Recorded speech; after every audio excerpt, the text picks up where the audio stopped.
कृपया चैनल को सब्सक्राइब करें। धन्यवाद। शुक्रवार का व्रत उठाएं, संतोषी माता की शरण में आएं। गुड़ और चने का भोग लगाएं, जीवन में सदा ही सुख पाएं। संतोषी माता की जय। बोलिए मित्रों, जय मां संतोषी।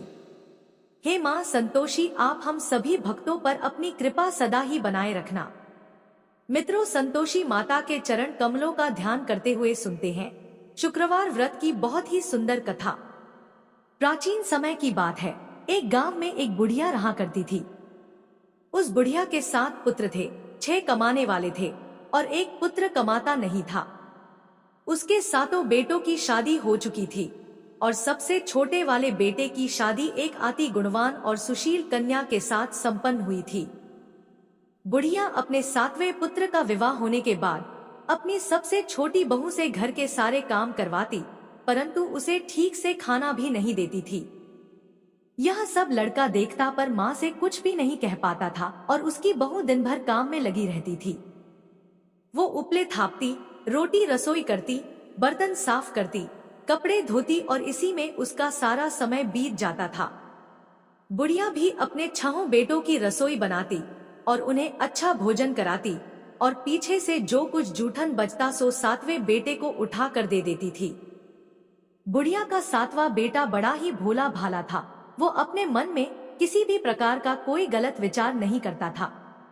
एक दिन वो लड़का अपनी बहू से बोला, देखो प्रिय, मेरी माता का मुझ पर कितना प्यार है। वह बोली, क्यों नहीं, बहुत प्यार है कि सबका बचा हुआ जूठा तुमको खिलाती है।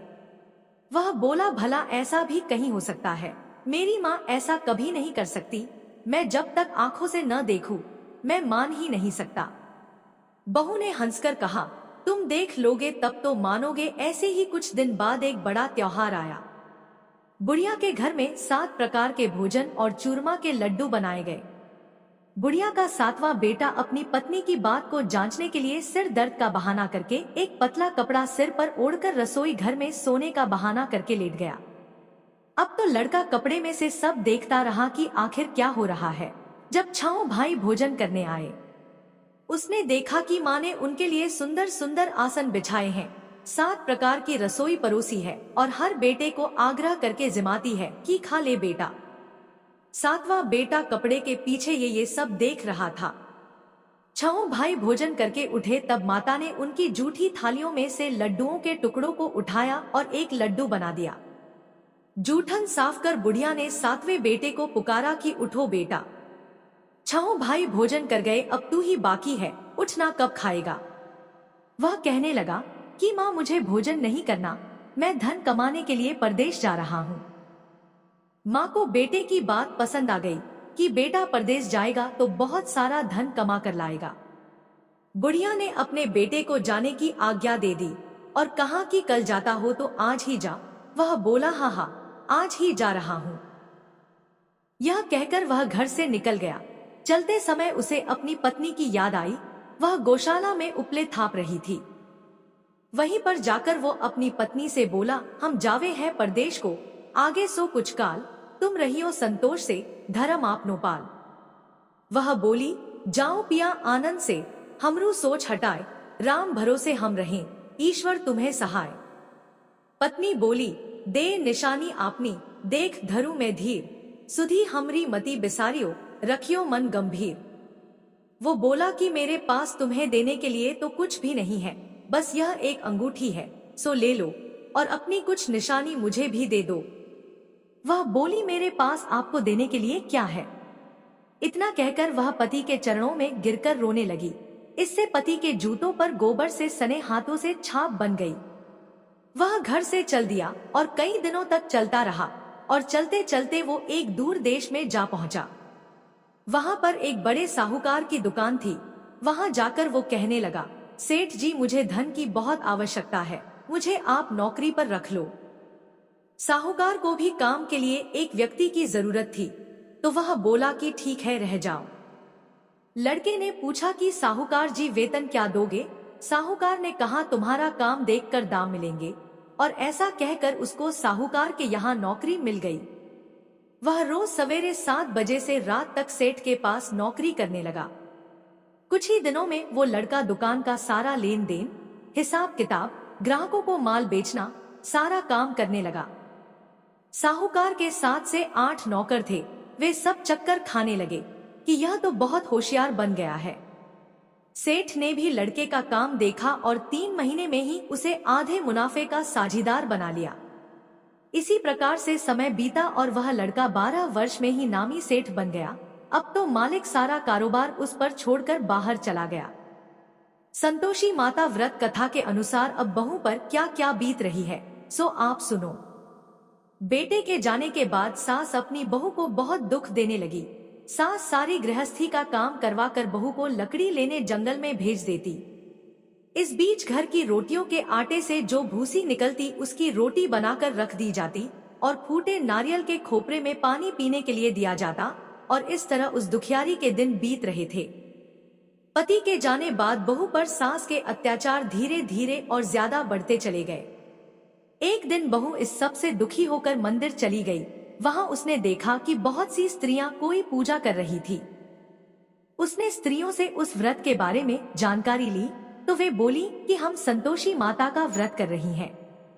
इससे जीवन के सभी प्रकार के कष्टों का नाश होता है और जीवन में सुख समृद्धि आती है। निपुत्र को पुत्र मिलता है, प्रीतम बाहर गया हो तो जल्दी अपने घर को आता है, कुंवारी कन्या को मनपसंद वर मिलता है, सब तरह की सुख शांति प्राप्त होती है और जो कुछ मन में कामना हो वे सब इस संतोषी माता की कृपा से पूरी हो जाती है। उन स्त्रियों ने उसे बताया कि शुक्रवार को नहा धोकर एक लोटे में शुद्ध जल ले गुड़ चने का प्रसाद बना लेना तथा सच्चे मन से माँ का पूजन करना, हर शुक्रवार को निराहार रहे, संतोषी माँ की कथा कहना सुनना, इसके बीच व्रत का क्रम टूटे नहीं, सो लगातार इस नियम का पालन करना। साथ में कथा सुनने वाला कोई न मिले तो घी का दीपक जलाकर उसके आगे जल के पात्र को रखकर कथा कहना। जब तक कार्य सिद्ध न हो नियम पालन करना और कार्य सिद्ध हो जाने पर ही व्रत का उद्यापन करना। 3 मास में माता व्रत का फल पूरा करती है। यदि किसी के खोटे ग्रह हो तो भी माता 1 वर्ष में अवश्य कार्य को सिद्ध करती है, इसलिए कार्य सिद्ध होने पर ही उद्यापन करना चाहिए, बीच में नहीं। उद्यापन में 2.5 सेर आटे का खाजा तथा इसी परिमाण से खीर तथा चने का साग तैयार करना, 8 लड़कों को भोजन कराना। जहाँ तक मिले देवर जेठ भाई बंधु कुटुंब के लड़के लेना, न मिले तो रिश्तेदारों और पड़ोसियों के लड़के बुलाना, उन्हें भोजन कराना, यथाशक्ति दक्षिणा देना और माता का व्रत पूरा करना। इस दिन खटाई भूल कर भी मत खाना और न ही किसी को खाने को देना और दिन में 1 वक्त भोजन करना। उन महिलाओं से व्रत का सारा विधान सुनकर अब तो बहू हर शुक्रवार को पूरी सच्ची श्रद्धा से संतोषी माता का व्रत करने लगी।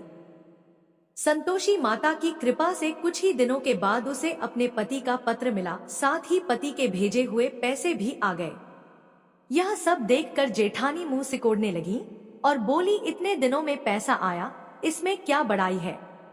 लड़के ताने देने लगे, काकी के पास अब पत्र आने लगे, रुपया आने लगा, अब तो काकी की खातिर बढ़ेगी, अब तो काकी बुलाने से भी नहीं बोलेगी।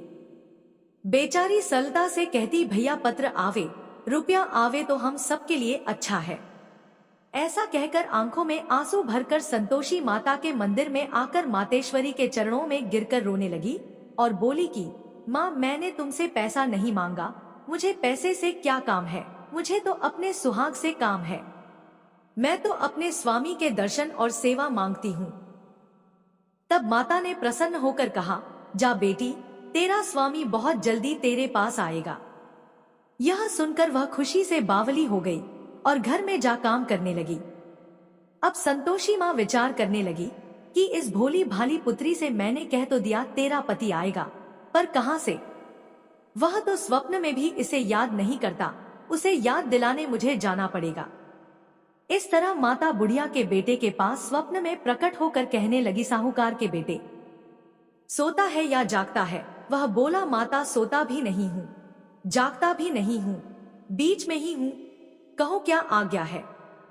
माँ कहने लगी, तेरा घर बार कुछ है या नहीं। वह बोला, मेरा सब कुछ है माता, माँ बाप, भाई बहन, बहू, क्या कमी है। माँ बोली, पुत्र, तेरी स्त्री घोर कष्ट उठा रही है, माँ बाप उसे दुख दे रहे हैं, वह तेरे लिए तरस रही है, तू उसकी सुधि ले। वह बोला, हाँ माता, यह तो मुझे मालूम है, परंतु मैं जाऊं तो जाऊं कैसे? परदेश की बात है, लेन देन का कोई हिसाब नहीं, कोई जाने का रास्ता नजर नहीं आता, मैं कैसे चला जाऊं?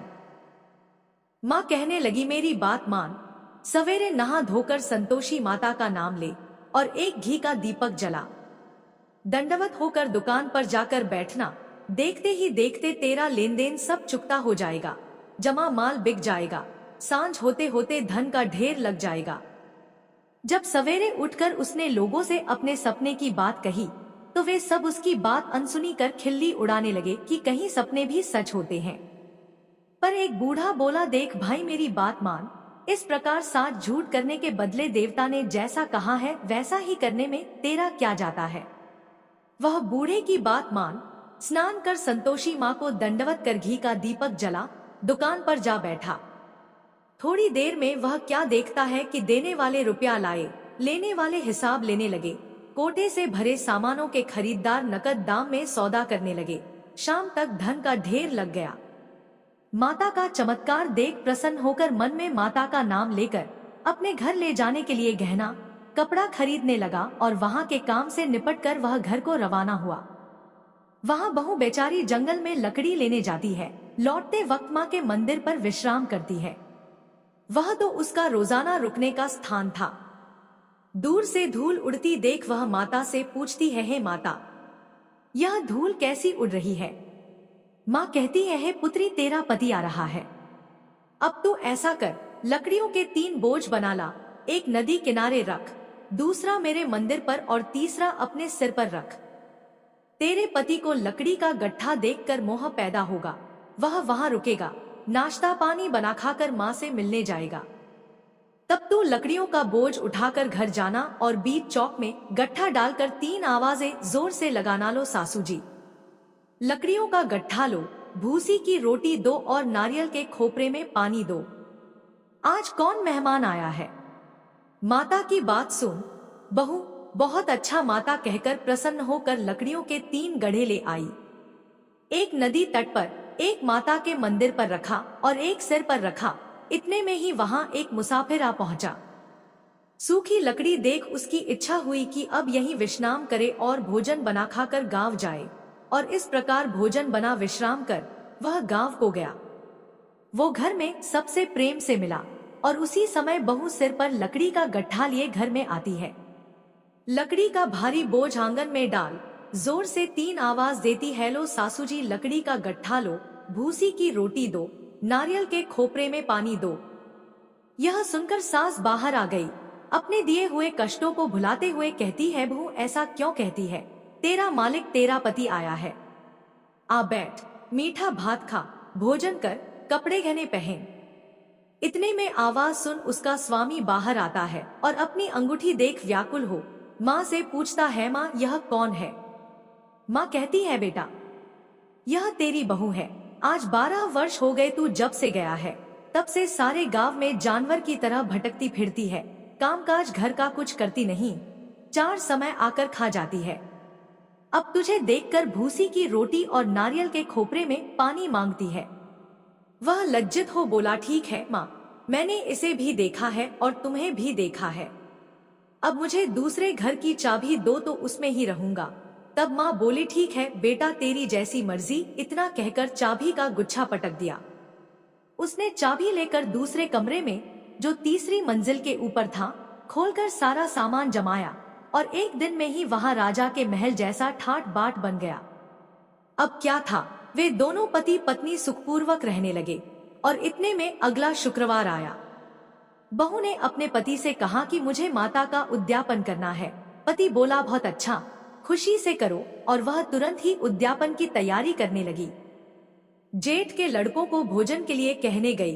उसने मंजूर किया, परंतु पीछे जेठानी अपने बच्चों को सिखलाती है, देखो रे, भोजन के समय सब लोग खटाई मांगना, जिससे उसका उद्यापन पूरा न हो। लड़के जीमने आए, खीर पेट भरकर खाई, परंतु याद आते ही कहने लगे, हमें कुछ खटाई दो, खीर खाना हमें भाता नहीं, देखकर अरुचि होती है। बहू कहने लगी, कटाई किसी को नहीं दी जाएगी, यह तो संतोषी माता का प्रसाद है। लड़के तुरंत उठ खड़े हुए, बोले, चाची पैसा लाओ। भोली बहू कुछ जानती नहीं थी, सो उन्हें पैसे दे दिए। लड़के उसी समय जा करके इमली ला खाने लगे और यह देखकर बहू पर माताजी ने कोप किया। माता के क्रोध से राजा के दूत उसके पति को पकड़ कर ले गए और जेल में बंद कर दिया। इस सब से जेठ जेठानी बहू को खोटे वचन कहने लगे कि लूट लूट कर धन इकट्ठा करके लाया था, सो राजा के दूत पकड़ कर ले गए। चोर को अब सब मालूम पड़ जाएगा जब जेल की हवा खाएगा तो। बहू से यह वचन सहन नहीं हुए, वो रोती रोती माता के मंदिर में गई। बोली, हे माता, तुमने यह क्या किया? हंसाकर अब क्यों रुलाने में लगी हो? माता बोली, पुत्री, तूने गलत उद्यापन करके मेरा व्रत भंग किया है। तूने इतनी जल्दी सब बातें भुला दी। वह कहने लगी, माता, भूली तो नहीं हूँ, न कुछ अपराध किया है, मुझे तो लड़कों ने भूल में डाल दिया। मैंने भूल से उन्हें पैसे दे दिए, मुझे क्षमा कर दो। माँ बोली, ऐसी भी कहीं भूल होती है। वह बोली, माँ मुझे माफ कर दो, मैं फिर तुम्हारा उद्यापन करूंगी। माँ बोली, ठीक है, पर अब भूल मत करना। वह बोली, अब नहीं होगी। माँ बोली, जा पुत्री, तेरा पति तुझे रास्ते में ही आता मिलेगा। और वह घर को चल दी। राह में पति आता मिला तो उसने पूछा, तुम कहाँ गए थे? तब वह कहने लगा, इतना धन कमाया है, उसका कर राजा ने मांगा था, वहीं भरने गया था। वह प्रसन्न होकर बोली, भला हुआ, अब घर चलो। कुछ दिन बाद फिर शुक्रवार आया। वह बोली, मुझे माता का उद्यापन करना है। पति ने कहा, ठीक है, करो। वह फिर जेठ के लड़कों से भोजन करने को कहने गई तो जेठानी ने एक दो बातें सुनाई और लड़कों को सिखा दिया कि तुम पहले ही खटाई मांगना। लड़के कहने, जगह में खीर नहीं खाना, जी बिगड़ता है, कुछ खटाई खाने को देना। वह बोली, खटाई खाने को नहीं मिलेगी, आना हो तो आओ। और ऐसे वह ब्राह्मणों के लड़के बुलाकर भोजन कराने लगी। यथाशक्ति दक्षिणा की जगह एक एक फल उन्हें दिया और इससे संतोषी माता प्रसन्न हुई। माता की कृपा होते ही 9वें मास उसको चंद्रमा के समान सुंदर पुत्र प्राप्त हुआ। वो पुत्र को लेकर प्रतिदिन माता जी के मंदिर में जाने लगी। माँ ने सोचा कि यह रोज आती है, आज क्यों न मैं ही इसके घर चलूं, इसका आसरा देखूं तो सही। यह विचार कर माता ने भयानक रूप बनाया। गुड़ और चने से सना मुख, ऊपर सूंड के समान होंठ, उस पर मक्खियां भिन भिना रही थी। दहलीज में पांव रखते ही उसकी सास चिल्लाई, देखो रे, कोई चुड़ैल डाकिन चली आ रही है, लड़कों इसे भगाओ, नहीं तो किसी को खा जाएगी। लड़के डरने लगे और चिल्लाकर खिड़की बंद करने लगे। यह सब बहू रोशनदान में से देख रही थी। प्रसन्नता से पगली होकर चिल्लाने लगी, आज मेरी माता जी मेरे घर आई है। यह कहकर बच्चे को दूध पिलाने छोड़ देती है। इतने में सास का क्रोध फूट पड़ा। बोली, रान, इसे देखकर कैसी उतावली हुई है जो बच्चे को पटक दिया। इतने में माँ के प्रताप से जहाँ देखो वहीं लड़के ही लड़के नजर आने लगे।